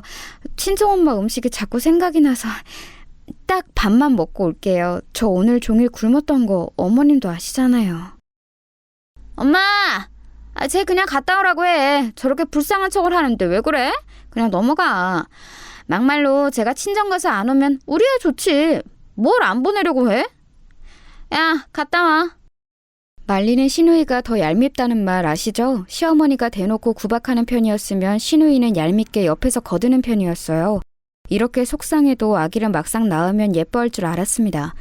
남편은 저 때 대학 졸업반이라 너무 바빠서 집에도 잘 못 들어왔어요. 수경아, 미안해. 내가 진짜 요즘 너무 바빠서 너한테 신경을 잘 못 썼어. 대신 내가 졸업하고 취업하면 꼭 많이 챙겨줄게. 우리 돈 모아서 분가하기로 한 거 알지? 그리고 결혼식도 못 올린 거 너무 미안해. 내가 돈 많이 벌어서 우리 수경이 꼭 웨딩드레스 입게 해줄게. 남편이 매일 밤 저를 달래주지 않았으면 저는 절대 버티지 못했을 거랍니다. 이렇게 전쟁 같은 임신 기간을 거치고 저는 마침내 아기를 낳았어요. 아기의 성별은 공주님이었습니다. 아유, 나도 너는 꼭 필요 없는 딸을 낳니? 이왕 낳는 거 아들을 낳았어야지. 그러면 내가 널 조금이라도 예뻐했을 텐데 쟤는 예뻐하고 싶어도 예뻐할 수가 없어. 어머님, 그래도 우리 아기 아빠를 많이 닮았어요. 그러니까 귀엽게 봐주세요. 하나도 안 귀여워. 꼴도 보기 싫으니까 방에서 거실로 데리고 나오지 마라. 아유, 아기 핑계로 일 안 할 생각도 하지 말고 당장 다음 주부터 가게 나와. 알겠어? 시어머니는 제가 딸을 낳았다고 대놓고 싫어하셨어요. 아들을 낳아 대를 이어야 하는데 그러지 않았다고 어찌나 구박했는지 모릅니다. 심지어 저는 시댁에서 살았기 때문에 남들은 다 하는 산후조리도 제대로 하진 못했어요. 아기가 아직 100일도 지나지 않았는데 그 신생아를 데리고 김밥집에 나가 재료 손질을 했습니다. 손님들이 오히려 그런 저를 걱정하곤 했었죠. 문제는 시어머니가 그렇게 제 딸을 싫어했으면서 제가 친정에 가는 것은 더 싫어했다는 거였습니다. 엄마가 제가 가게에서 일할 때는 아기를 대신 봐준다고 하셨어요. 그럼 저도 아기한테 신경 쓰지 않아도 되니까 좋을 것 같아요. 내일부터는 가게에 나오기 전에 친정에 들리도록 할게요. 야, 무슨 소리를 하는 거야? 너 결혼한 건 맞아? 어느 며느리가 그렇게 친정에 매일 가니, 어? 그리고 그 반지하에서 아기를 돌보면 뭐 얼마나 돌본다고 그러는 거야? 너는 네 아기 건강 걱정도 안 되니? 반지하여도 그래도 있을 건 다 있어요. 친정엄마가 그리고 아기를 워낙 좋아하셔서 보고 싶다고 했어요. 제가 가게에 나올 때만 봐주신다고. 아예 애 데리고 그럼 친정으로 영원히 가. 내 아들 앞길 망치지 말고 그냥 가라고. 지금 너 좋을 대로 행동하는데 그게 맞아? 어? 하고 싶은 거 다 하면서 사는 게 말이 되냐? 시어머니는 친정 얘기만 나오며 극도로 싫어하셨어요. 그렇다고 우리 딸을 예뻐하지도 않았는데 왜 저러는지 이해가 가지 않았습니다. 시어머니는 아기의 안 좋은 부분은 다 제 탓을 하셨어요. 못생기게 우는 것을 보니까 딱 너랑 똑같다. 나중에 쟤도 고등학교도 안 나오는 거 아니니? 나는 벌써 걱정된다. 아, 엄마! 고등학교 졸업을 요즘 누가 하네? 중졸이 특이한 거지. 나는 그래서 처음에 얼마나 놀랐는지 몰라. 대졸과 중졸의 만남이 흔한 것은 아니잖아? 시어머니와 시누이는 심지어 저를 앞에 두고 대놓고 흉을 보기도 했습니다. 이런 상황이 지속되면서 남편과의 사이도 나빠지기 시작했어요. 제가 시댁에서 이렇게 구박받을 때 남편은 옆에 없었거든요. 처음에는 대학에 다니다가 졸업하고 취직하며 더 바빠졌습니다. 여보, 수경아, 네 마음은 알겠어. 그런데 나 일하고 와서 힘들어. 안 그래도 지치고 피곤한데 왜 자꾸 옆에서 징징대는 거야? 내 생각도 좀 해줘. 당신, 우리 딸 기저귀 한번 갈아준 적 있어? 육아는 내가 다 하잖아. 그리고 지금 돈 벌어오는 것도 죄다 시어머니가 관리하고. 이러다 우리 분가 못하면 어떡해? 영원히 시댁에서 사는 거야? 말을 왜 그렇게 하는 거야? 그리고 우리가 영원히 부모님 모시고 살면 그게 어때서? 뭐 그게 죽는 법이라도 되는 거야? 오히려 돈 관리는 엄마가 해주고 편하게 먹고 자고 할 수 있는데 당신은 왜 그래? 나는 결혼하고 명절에 일하느라 친정에도 못 갔어. 우리 엄마도 나랑 우리 딸 보고 싶어해. 당신도 알잖아. 그런데 나는 그런 엄마 마음 알면서도 가게 나오느라 얼굴도 못 보러 가잖아. 갑자기 그 얘기는 또 왜 나오는 거야? 대신 명절 전후로 나랑 처가 방문하잖아. 우리가 영원히 못 보게 하는 거야? 그건 아니잖아. 그리고 출간 외인이라는 말도 있는데. 피곤해. 나 그냥 잔다. 그만 얘기해. 남편은 회사에 다니기 시작하면서 유난히 피곤함을 내비쳤어요. 심지어 나중에는 아이가 칭얼거리는 소리가 듣기 싫다고 저보고 나가서 달래라고 했습니다. 그래서 아직 걷지도 못하는 우리 딸을 데리고 새벽에 시댁을 나가 길거리에서 달래곤 했어요. 이런 서러운 환경 속에서 저는 그래도 나중에는 이런 상황이 나아질 거라 기대했습니다. 역시 그건 제 착각이었어요. 저는 시댁에서 일하면서 단 한 번도 월급을 받은 적이 없었습니다. 새벽 6시까지 나가서 혼자 재료를 다듬고 청소하고 제일 힘든 일을 했는데 아무도 저에게 돈을 챙겨주질 않았어요. 심지어 저는 시댁에서 살며 집안일도 제가 다 했거든요. 퇴근하고 시댁에 가면 집안일이 어마어마했답니다. 야, 너는 빨래도 제대로 못해? 흰옷을 빨간 옷하고 같이 빨면 어떡해? 다 물들어서 아예 못 입게 됐잖아. 이런 상식도 없는 거야? 고등학교를 못 나와서 그런가? 왜 기본적인 것도 모르냐고! 죄송해요. 제가 원래 따로 빨래하는데 오늘은 급해서 못 골라냈어요. 제가 대신 열심히 색 빼볼게요. 너무 화내지 마세요. 당장 입고 나가야 한다고! 내가 어제부터 그렇게 신신당부했는데 왜 못 알아들어? 짜증나. 제대로 하는 게 하나도 없어. 시누이와 시어머니의 구박을 있는 대로 받으며 무급으로 일했던 거였어요. 공장에서 일하던 게 그리울 정도였습니다. 아기 육아에 대해서도 시댁 식구들은 한 명도 저를 도와주질 않았어요. 그래서 혼자 육아하고 살림하느라 몸이 하나인 게 원망스러웠습니다. 시아버지도 완전 전형적인 말 없는 어른이었어요. 저를 구박하진 않았지만 그렇다고 예뻐하거나 그러지도 않으셨죠. 문제는 하나 더 있었어요. 바로 친정 생활비였습니다. 친정엄마가 저와 동생을 홀로 키우며 일하다 다쳤다고 했잖아요. 제가 그래서 고등학교도 다니지 않고 공장에서 일한 거였고요. 그때는 제가 일하며 월급을 받으면 죄다 집에 가져가서 괜찮았어요. 그런데 결혼 후에는 시댁 김밥집에서 일하니 돈을 줄 수가 없었습니다. 제가 혹시 몰라서 결혼 전에 몰래 모은 돈을 엄마에게 다 주고 왔었는데 그 돈도 몇 년이 지나니 다 쓰고 없었던 거죠. 수경아, 엄마가 나가서 돈 벌려고. 당연히 그래야 하는 거니까 너는 신경 쓰지 마. 민영이도 내년이면 대학에 가니까 미리 돈을 모아놔야 학교를 보내지. 민영이가 공부를 잘해서 대학에 갈 수 있을 것 같아. 그래? 그거 진짜 다행이네. 엄마, 그래도 너무 무리하지 마. 안 그래도 몸이 성한 것도 없으면서 나 걱정된다. 혹시라도 비상금 필요하면 은행 가서 대출 받지 말고 나한테 말해. 알겠지? 알겠어. 너는 나랑 민영이한테 신경 쓰지 말고 시댁에 잘해. 김서방은 독립할 생각은 없대? 아기가 크면 너희끼리 사는 게 좋을 텐데 말이야. 나도 모르겠어. 일단 어머님이 돈을 모아주신다고 해서 월급을 다 어머님 드리거든. 그 돈이 얼마인지 어떻게 얼마나 저금하고 있는지 나도 몰라. 조만간 진지하게 얘기해야지. 엄마, 나 이제 들어가야 해. 또 전화할게. 친정엄마는 돈이 없으니 당신이 나가서 다시 일하기 시작하셨어요. 저는 당연히 엄마의 딸이니까 엄마가 고생하는 것을 원하지 않았습니다. 사실 그리고 공장에서 일하는 것보다 시댁의 김밥집에서 일하는 것이 더 힘들었어요. 시어머니가 나오기 전에 미리 가서 모든 것을 준비해야 했거든요. 또 손님이 오면 응대도 제가 해야 했습니다. 그러면서 돈은 전혀 받지 못했어요. 돈을 받는 게 문제가 아니라 아기용품이 필요해서 돈을 달라고 할 때 오히려 눈치가 보일 정도였습니다. 어머님, 아기 옷이 지금 다 낡아서 새로 사야 할 것 같아요. 10,000원만 주시면 안 될까요? 아까 오다 보니까 시장에서 아기 옷을 세일하더라고요. 가서 한 벌만 살게요. 뭐? 돈을 또 달라고? 너 그저께도 나한테 돈 받아갔잖아. 사치가 왜 이렇게 심한 거야? 이러니까 내가 우리 아들 월급을 너한테 못 주는 거다. 네가 똑똑하게 돈 관리를 해야 믿고 맡기는데 아휴. 그저께는 아기 기저귀가 떨어져서 그런 거였어요. 저는 저한테 들어가는 돈 결혼하고 써본 적이 없어요. 어머니 오해하지 마세요. 그래도 아기한테는 좋은 것을 해주고 싶어서. 죄송해요. 나 때는 말이야 그냥 대충 키웠어. 대충 집에 있는 거 아무거나 입히고 그래도 된다. 그렇게 키워도 대학 가고 잘 살더라. 유난 부리지 말고 옷은 입는 거 대충 꿰매서 입혀. 돈을 1원이라도 얻으려면 빌고 빌어야 했습니다. 노동이란 노동은 다 하고 돈은 못 받았었죠. 지금 생각하면 말도 안 되는 일인데 그때는 그게 현실이었어요. 그렇게 우리 딸이 정확히 5살이 되었을 때였습니다. 저한테 잊지 못할 사건이 하나 발생하게 되었어요.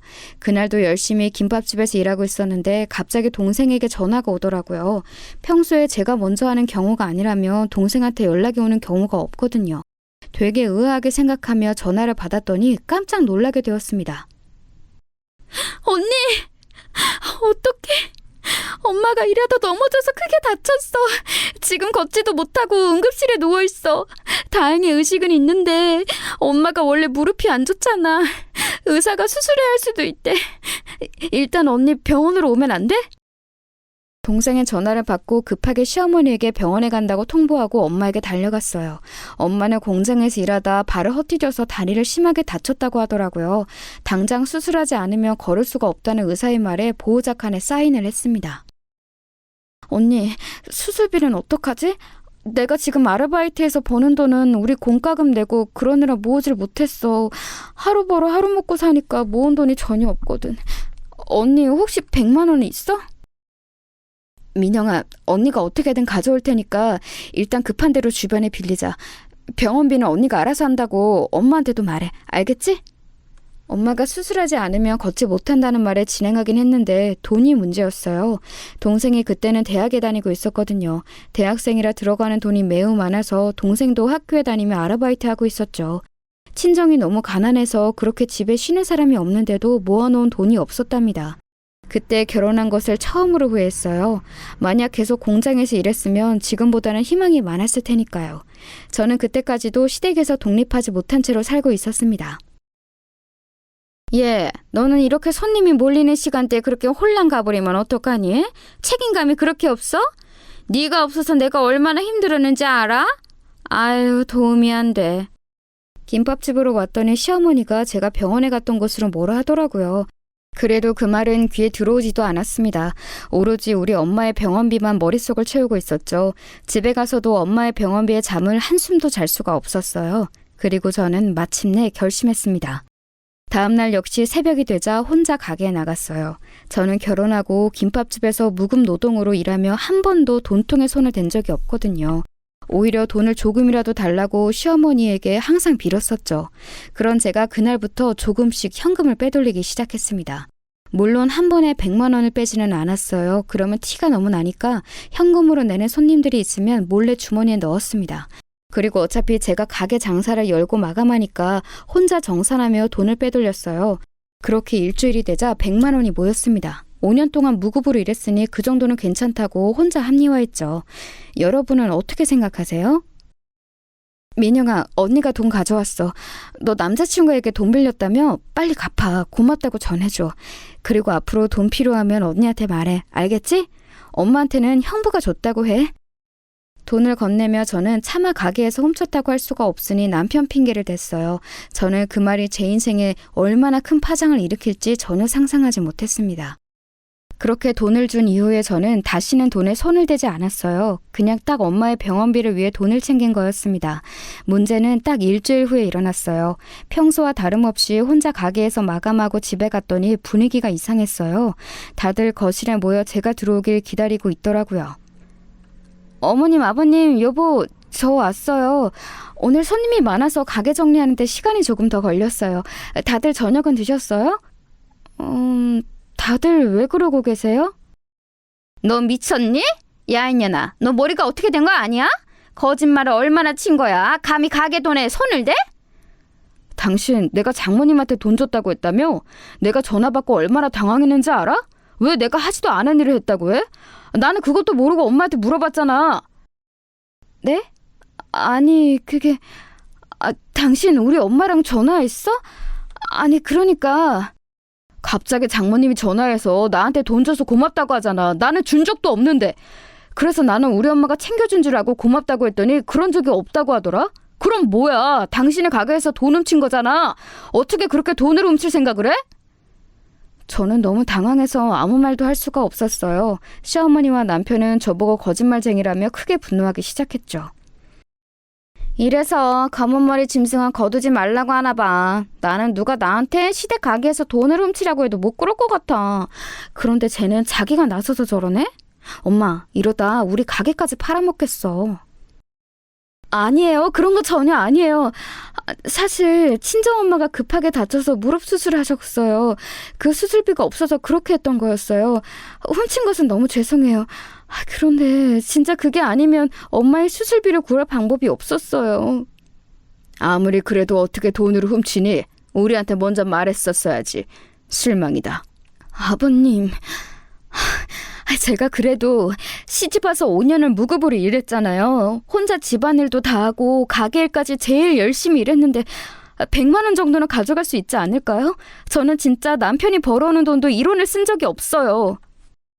뭐? 돈 욕심이 아주 가득하네? 누가 그니까 우리 아들하고 결혼하래? 내가 그렇게 반대했는데 굳이 혼인신고하고 들어온 게 누군데? 이게 어디서 말대꾸야? 싫으면 나가라고! 어머님, 그런 뜻이 아니에요. 왜 예전부터 제가 무슨 말만 하면 그렇게 예민하게 반응하세요? 저는 시집오고 한 번도 어머님께 대든 적이 없었어요. 이날 처음으로 억울하기도 하고 당황한 상태라 어머님께 저절로 대꾸하게 되었습니다. 그런데 너무 충격적인 사건이 일어났어요. 바로 제가 어머님에게 말대꾸하자 제 남편을 때렸습니다. 너무 황당해서 뺨을 붙잡고 남편을 바라보았어요. 이게 어디서 우리 엄마한테 말대꾸해? 그리고 너만 그렇게 살아? 대한민국 며느리들은 다 그러고 사는 거야. 출가 외인이라는 말 몰라? 너도 나 좋다고 결혼해놓고 왜 이래? 왜 사건을 크게 만드냐고? 나도 다 계획이 있었는데. 남편은 급기야 쌍욕까지 하기 시작했습니다. 저는 당황해서 눈물이 나오기 시작했어요. 제가 오니까 우리 딸도 옆에서 엉엉 울었죠. 아유, 듣기 싫어. 둘 다 조용히 안 해? 시끄러워. 이렇게 돈 문제를 일으키니까 내가 월급을 못 맡기지. 내가 진짜 며느리로 저런 일을 들이다니. 동네 창피해서 어디 가서 말도 못해. 저는 심지어 아기를 데리고 시댁에서 쫓겨났어요. 그날은 매우 추운 겨울이었거든요. 아직도 그 광경이 기억나는데 한방눈이 잔뜩 내리던 날이었습니다. 추운 겨울에 딸의 손을 잡고 길거리에서 외투도 잊지 못한 채로 떨었던 기억이 나요. 너무 서럽고 초라해서 속상했습니다. 겨우 새벽이 되자 조심스럽게 집에 들어갔죠. 그날 이후에 저는 시댁에서 더 찬밥 신세가 되었습니다. 너 줄 밥은 없다. 이렇게 밥을 주면 뭐하니? 몰래 돈으로 훔쳐서 너희 집에 홀랑 가져다 주잖아. 우리 식구끼리 먹을 거니까 너는 방으로 들어가. 꼴도 보기 싫어. 심지어 저는 제가 요리한 밥을 먹지도 못했어요. 그래도 예전에는 같은 식탁에서 밥을 먹었는데 병원비 사건 이후엔 같이 밥을 먹는 것도 싫었나 봐요. 속으로 이혼 생각을 당연히 하기 시작했습니다. 차라리 그냥 제가 이혼하고 딸을 데리고 친정으로 가서 공장에 나가서 돈을 버는 게 나을 것 같았어요. 남편은 그 이후에 저에게 사과하거나 그러지 않았습니다. 그냥 마치 없던 일처럼 행동했어요. 정식으로 사과해도 이혼을 고려했을 텐데 저러는 것을 보니까 정이 뚝뚝 떨어지기 시작했습니다. 그러다 제가 진짜로 이혼하게 되는 상황이 발생했어요. 가게에서 열심히 혼자 재료를 다듬고 있었는데 단골 손님이 들어왔어요. 시어머니와 친한 주변 가게 사장님이었죠. 보통 그렇게 우리 가게에 오면 두 분이 대화를 많이 하세요. 그래서 최대한 그쪽에 신경을 끄고 제 할 일을 하고 있었는데 제 귀로 대화 내용이 들어왔습니다. 평소 같았으면 그냥 귀를 닫고 안 들었을 텐데 그날따라 시어머니의 목소리가 귀에 제대로 들어왔어요. 아니, 그래서 내가 얼굴형이 콤플렉스였잖아. 사장님도 알지? 어제 아들한테 하소연했더니 글쎄 뭐라고 했는지 알아? 자기가 돈 내준다고 하라더라. 이번에 성과금 받은 거 다 나한테 준대. 돈이 1,000만 원인데 진짜 내가 아들 하나는 잘 낳았어. 어머, 웬일이야. 성과금을 다 엄마 준대? 나는 다른 집 아들은 하나도 안 부러운데 여기 김밥집 아들은 너무 부러워. 그런데 얼굴형 수술이 1,000만 원이나 한대? 아유, 비싸긴 하다. 그거 하면 사장님 얼굴 완전 반쪽이 되겠네. 두 분이 얘기하는 것이 귀에 들어왔는데 저는 너무 황당해서 바닥을 쓸던 것도 멈추었어요.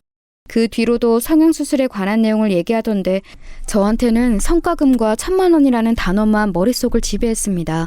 저는 우리 엄마 무릎 수술비로 100만 원을 보냈다고 뺨을 맞고 쌍욕을 들었잖아요.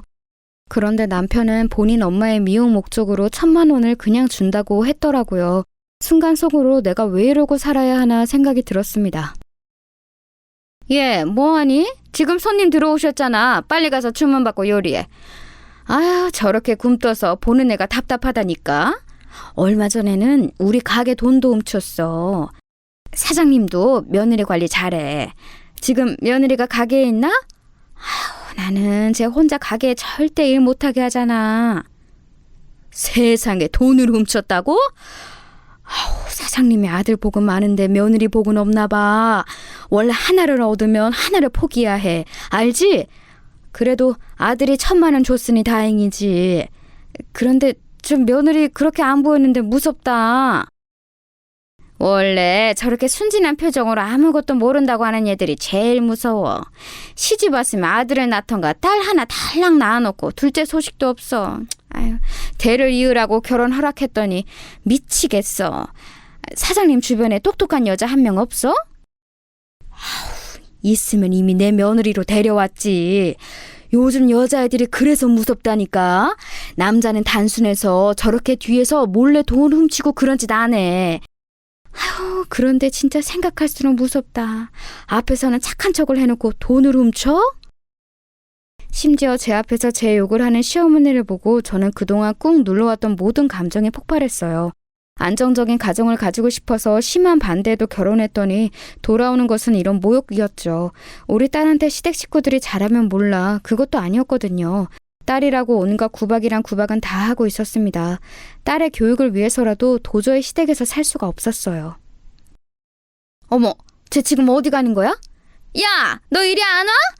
이제 저게 돈을 훔치더니 막 나가네? 어우, 사장님 이것 봐. 내가 며느리를 불려오를 데려왔어. 나 진짜 속도 좀 미치겠다. 시어머니가 뭐라 하든 저는 가게를 나왔습니다. 그리고 곧바로 어린이집에 가서 딸을 데리고 왔어요. 딸의 손을 잡고 다음엔 시댁에 가서 제 짐을 챙겼어요. 일단 눈에 보이는 물건들을 담았습니다. 정말 슬펐던 것은 무엇인 줄 아세요? 제가 시댁에서 혼자 집안일하고 가게를 보며 돈을 만진 경우는 엄마의 병원비가 전부였잖아요. 그래서 제 짐이라고 해봤자 시집 왔을 때 들고 왔던 제 짐이 전부였습니다. 혼자 씁쓸하게 짐을 챙기고 집을 나가려고 하자 마침 남편이 집에 들어왔어요. 당신 뭐야? 엄마한테 연락 와서 급하게 집에 왔어. 그렇게 대책 없이 가게를 두고 나오면 어떡해? 이제 뭐 돈도 훔치더니 막 나가기로 작정했어? 미쳤냐고? 미친 건 네가 미친 거겠지. 당신이야말로 미쳤잖아? 나한테 결혼하고 돈 1원이라도 준 적 있어? 네 엄마 성형수술비는 낼 돈이 있고 우리 엄마 병원비를 그렇게 아까워? 나는 성과금이라는 게 있는 줄도 오늘 알았어.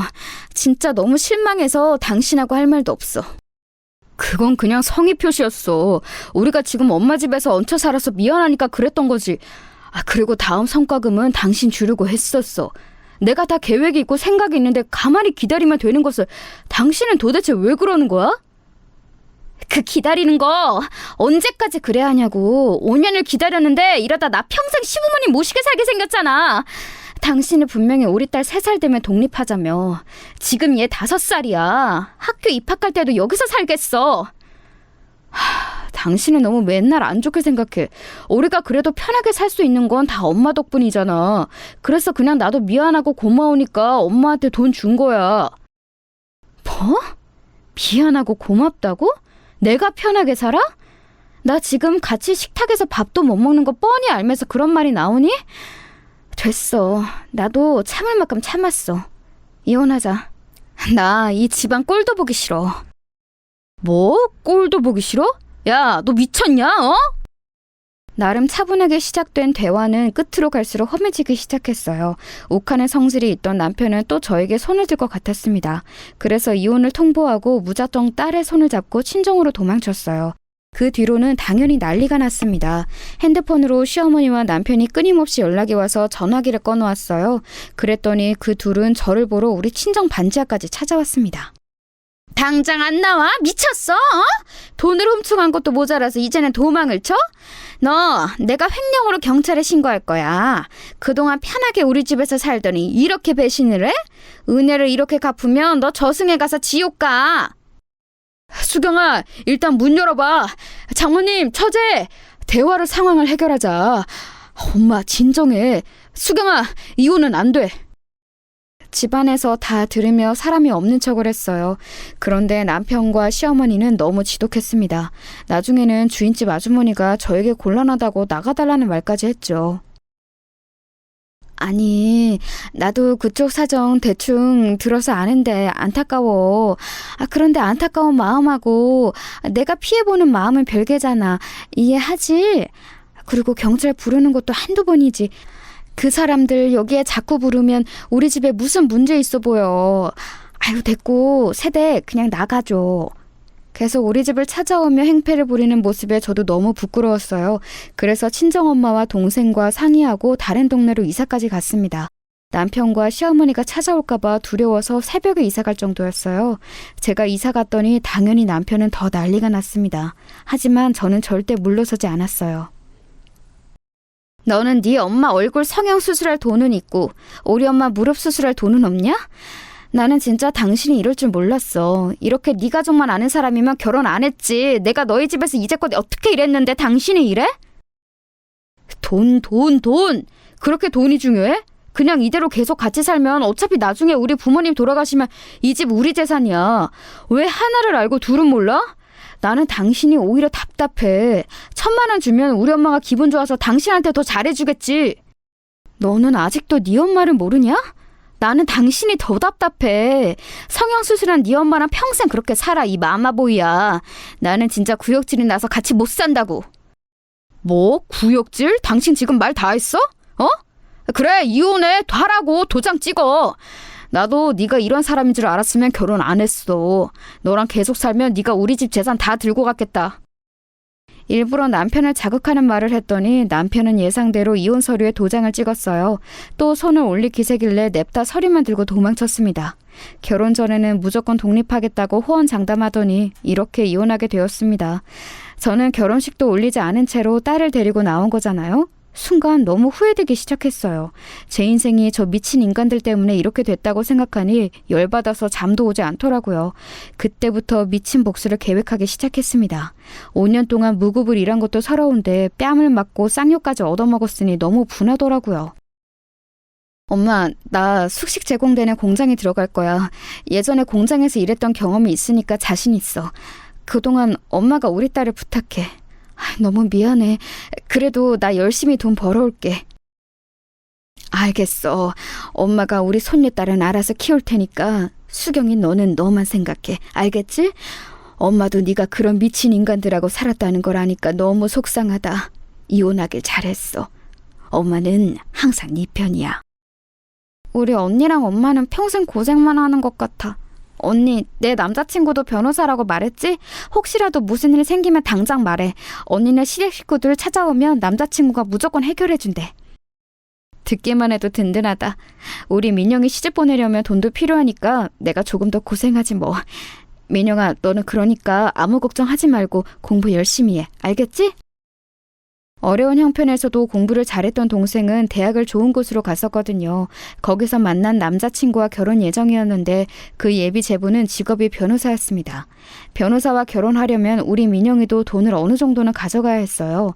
물론 제부의 집에서는 전혀 준비할 필요가 없다고 했지만 제가 결혼해보니 알겠더라고요. 그렇게 저는 공장에 가서 죽어라 일했습니다. 딸과 가족을 보러 1년에 딱 이틀만 쉬었어요. 남들은 집에 갈 때 혼자 공장에 남아 잔업을 하며 돈을 벌기 바빴습니다. 수경 반장님 너무 고생하는 거 아니에요? 쉬면서 일하세요. 이렇게 힘들게 일하는데 어쩜 그렇게 매번 웃는 얼굴이세요? 저는 반장님이 대단해요. 아니에요. 집에 있는 우리 딸을 생각하면 저절로 웃음이 나와요. 그리고 이번에 동생이 결혼하거든요. 그때는 일 쉬고 집에 다녀올 거예요. 혼자 시댁 집안일과 가게에서 일하기도 했고 또 결혼 전에 공장에서 미성년자 때부터 일했던 경험이 있어서 저는 금방 적응했어요. 몇 년이 지나자 공장에서 능력을 인정받아 반장까지 하게 되었습니다. 동료들과 사이도 원만해서 공장장님의 신임도 두터웠어요. 그리고 동생은 그 변호사 남자친구와 결혼도 하게 되었습니다. 얼마나 다행이었는지 몰라요. 몸이 아파 정신을 차릴 수가 없을 때도 시댁 식구들을 생각하면 억지로라도 하게 되었습니다. 통장에 차곡차곡 쌓여가는 돈을 보며 복수할 날을 기다렸죠. 언니! 내가 저번에 말했던 분야 이거 진짜 대박났어. 우리 언니 앉아서 떼돈 벌었네? 내가 분명히 말했지? 이건 진짜 돈이 되는 분양이었어. 웬일이야! 축하해! 그러네? 어머 민영아 이게 너 얼마야? 그래도 덕분에 이런 정보도 얻고 다행이다. 제보한테도 고맙다고 전해줘. 저는 그렇게 목돈을 모아 부동산에도 투자해서 돈을 벌기 시작했어요. 워낙 그쪽으로는 지식이나 정보가 없었는데 제보가 똑똑해서 많이 알려주었습니다. 그래서 공장에서 열심히 번 돈으로 아파트에 투자해서 어마어마한 돈을 벌기 시작했어요. 우리 셋이 반지하에서 힘들게 살았던 게 얼마 전 같은데 이제 이런 고급 아파트에서 살다니 믿기지 않아. 이게 다 수경이 너 덕분이야. 엄마가 괜히 그때 병원비가 고맙다고 사위한테 말해서. 그건 미안하다. 엄마, 오히려 엄마가 그때 그렇게 말해서 우리가 이렇게 살 수 있는 거야. 그때 말하지 않았으면 내가 남편이 그런 놈인지 몰랐을 거고 또 그 뒤로 그런 일이 안 일어났겠지. 이혼해서 이렇게 내가 정당하게 일해서 돈도 받는 거야. 맞아. 나는 언니가 이혼하길 잘했다고 생각해. 언니, 그리고 내가 남편하고 알아본 게 있어. 언니네 시댁가게 건물이 싸게 나왔더라. 그거 언니가 사는 거 어때? 시장에 있는 작은 건물이라 우리가 충분히 살 수 있어. 복수하는 거지. 뭐? 그거 좋은 생각인데? 내가 그럼 그 못된 시어머니의 건물주가 되는 거야? 민영아, 자세히 말해봐. 여러분, 권성징악이라는 말을 제가 말했던 거 기억하시죠? 저는 시어머니에게 당한 시집살이를 평생 갚지 못하겠다고 생각했어요. 그래서 항상 마음속에 억울함을 품고 살았습니다. 그런데 드디어 복수할 기회가 생겼어요. 동생의 말을 듣고 당장 부동산에 가서 확인하니 시세보다 싸게 나왔더라고요. 그래서 가지고 있던 아파트를 하나 팔고 당장 그 건물을 샀습니다. 그리고 복수가 시작되었어요. 다시 시장에 가서 시댁의 김밥집을 보니 그대로더라고요. 원래 시어머니의 성격 때문에 애초에 분식집은 장사가 잘 되는 편도 아니었어요. 김밥집을 바라보는데 예전에 제가 떠올랐습니다. 그렇게 혼자 생각에 잠겨 바라보는데 가게 안에 있던 시어머니와 눈이 마주쳤어요. 시어머니는 저를 보자 눈을 동그랗게 뜨고 가게 안에서 나왔습니다. 야! 이년아! 네가 지금 여기가 어디라고 와? 당장 안 꺼져 이 미친년가나? 시어머니는 저를 보자 대뜸 욕하기 시작했습니다. 그 모습을 보며 사람이 참 여전하다고 느꼈어요.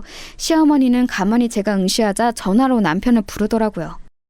구역질 난다며? 왜 여길 찾아와? 다시 재혼하자고? 어림도 없어. 무슨 낯짝으로 여기 온 거야? 당장 안 꺼져? 이혼했는데 왜 온 거야? 나는 너랑 다시 살 생각 없어. 참나, 이 교양 없는 인간들은 여전하네.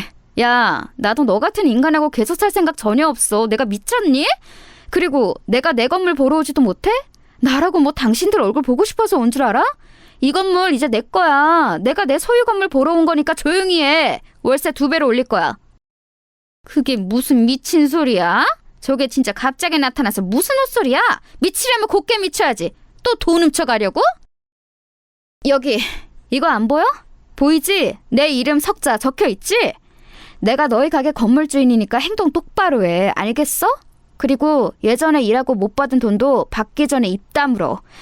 참고로 내 동생 남편 변호사야. 이 썩을 것들. 제가 살면서 이렇게 통쾌했던 적이 없습니다. 부동산에서 받은 서류를 시어머니와 남편에게 보여줬더니 둘은 꿀먹은 벙어리가 되었어요. 의기양양하게 일부러 가게 안에 들어가서 쭉 둘러보았어요. 예전에 돈도 받지 못하고 일했던 게 생각났어요.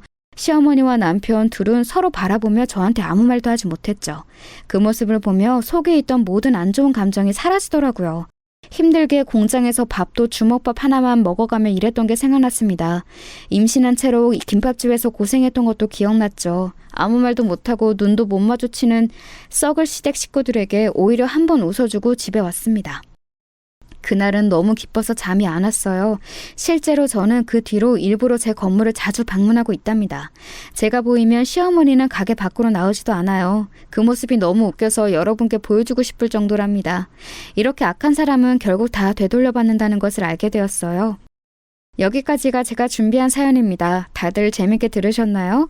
저는 지금도 너무 통쾌해요. 들어주셔서 감사합니다. 결국 사람은 착하게 살아야 하는 것 같아요. 여러분, 우리 착하게 살아요.